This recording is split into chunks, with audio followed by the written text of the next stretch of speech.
Bonjour, bonjour à tous, bonjour à toutes. Je suis désolée de ne pas pouvoir être avec vous aujourd'hui, mais cependant je suis très fière et très honorée d'être la marraine d'École pour toutes. Voilà, en deux mots, je suis comédienne et ça fait maintenant 3 ans que je joue dans un spectacle qui s'appelle La théorie du Y. Alors cette pièce de théâtre retrace le parcours d'Anna, qui est une petite fille de 8 ans, et on voyage avec elle jusqu'à ses 23 ans dans la pièce.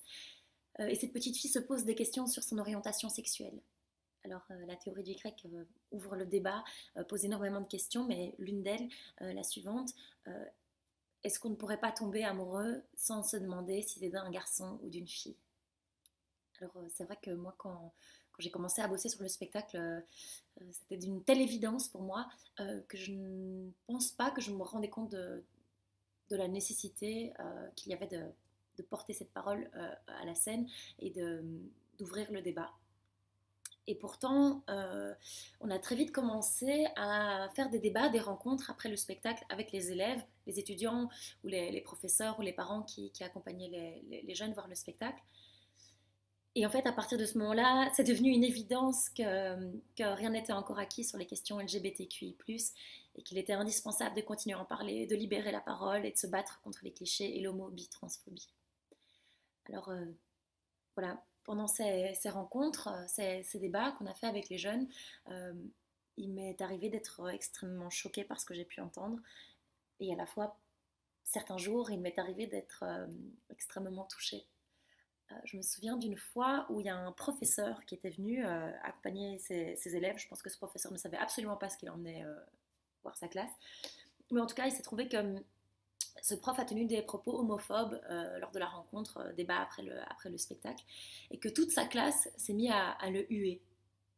Alors voilà, c'est juste un exemple, mais c'est juste pour dire que parfois les rôles s'inversent et que ceux qui font figure d'autorité ont tout à apprendre d'une génération qui ose se poser les questions tout haut. Et il est primordial de pouvoir se poser ces questions en toute liberté, sans crainte de représailles, de harcèlement, de jugement.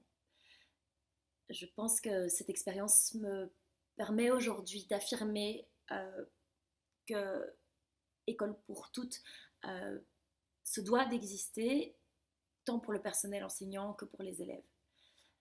Alors, c'est aussi clair que l'école se doit d'être un lieu d'accompagnement et se doit d'inclure toutes les identités de genre euh, ou d'orientation sexuelle.